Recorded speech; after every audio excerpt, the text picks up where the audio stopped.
Bonsoir, donc je suis Florent Barbier, responsable de développement d'affaires et des partenariats de la société Predict, une société qui a été créée en 1999 sur les travaux de thèse de l'un de ses co-dirigeants, Jean-Baptiste Léger. Donc nous travaillons sur Nancy, nous avons une agence sur Cherbourg, une agence sur Toulon pour les deux grands comptes pour lesquels nous avons déjà beaucoup de travaux réalisés depuis plus de 10 ans maintenant. Nos solutions consistent en fait à surveiller, diagnostiquer, anticiper les dysfonctionnements des installations industrielles sur la base des données que l'on récupère sur ces installations. Donc en aucun moment nous installons de capteurs supplémentaires sur les installations. Nous récupérons les données d'une façon ou d'une autre, que ce soit des données en temps réel ou en temps différé. Le but ensuite est de pouvoir traiter ces informations, les faire mouliner dans nos algorithmes que nous avons déployés depuis quelques années. Donc maintenant, nous avons une 50aine d'algorithmes industriels qui tournent au sein de nos logiciels.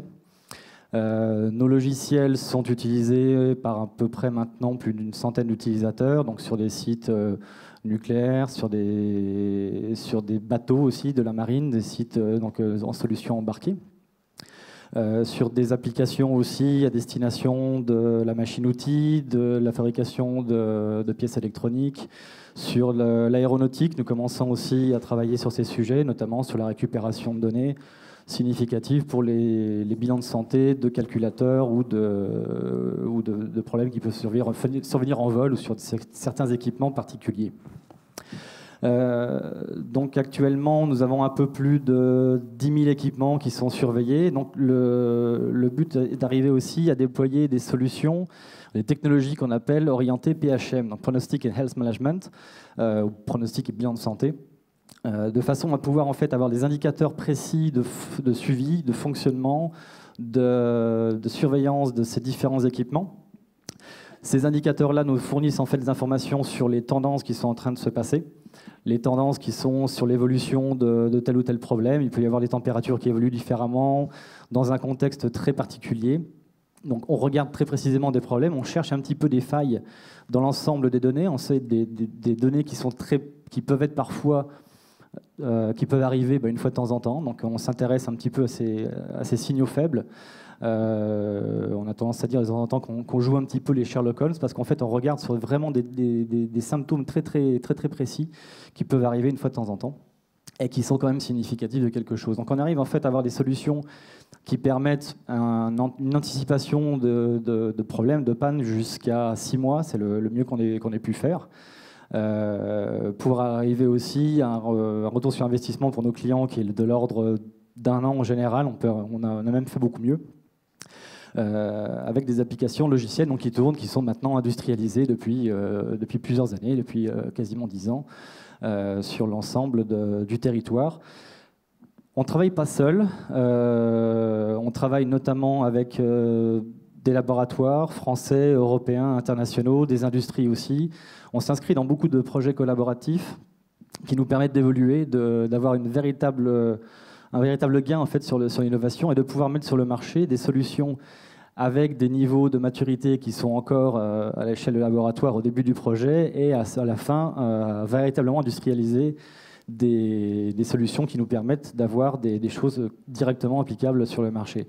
On ne travaille pas seul, donc notamment, j'entendais un Labcom juste avant, on a aussi un Labcom avec l'Université de Lorraine, donc le CRAN, le Centre régional d'automatique de Nancy, depuis quelques mois.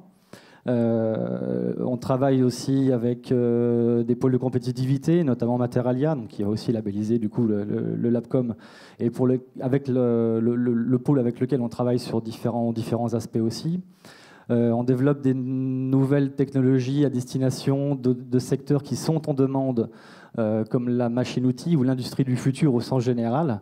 On arrive en fait à appliquer nos solutions à destination de ce qui maintenant est connu par tout le monde comme l'Internet of Things. On récupère l'ensemble des données des capteurs, de tout ce qu'on peut avoir comme signe en fait de santé des installations. On traite l'ensemble et on arrive à avoir des symptômes, des indicateurs qui sont véritablement significatifs de quelque chose qui est en train de se passer. avec, et ça toujours en lien avec le client, de façon à ce que les experts de chez eux puissent nous dire si ce qu'on voit, effectivement, est significatif d'un problème qui est en train d'arriver. Et j'ai envie de me tourner vers Bruno. Vous appelez ça de la maintenance prédictive, c'est bien ça, c'est le nom qu'on... Quelque part, ça s'appelle de la maintenance prédictive. Ça peut aussi s'appeler de l'anticipation, ça peut s'appeler de l'optimisation de maintenance.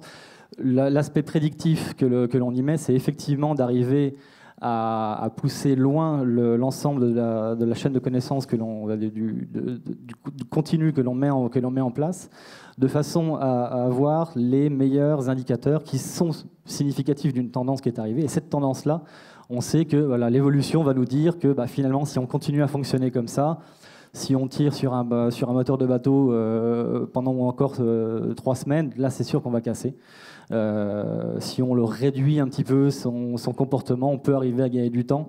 Donc en fait, ça donne à l'utilisateur une vision sur le comportement de son matériel et qui lui ensuite peut regarder ce qu'il en fait. Est-ce qu'il réduit un petit peu sa consommation? Est-ce qu'il continue à fonctionner comme ça? Mais c'est effectivement une prédiction de ce qui peut se passer. Donc on arrive à une connaissance relativement importante des process sur lesquels on travaille avec nos clients, de façon à pouvoir dire, voilà, attention, maintenant, d'ici peut-être quelques mois, il peut y avoir quelque chose de grave, il faut intervenir, donc à eux ensuite d'intervenir. On n'est absolument pas intervenant sur le sujet, ce sont nos clients qui interviennent sur l'aspect changement ou intervention de maintenance. Donc on optimise tout ça.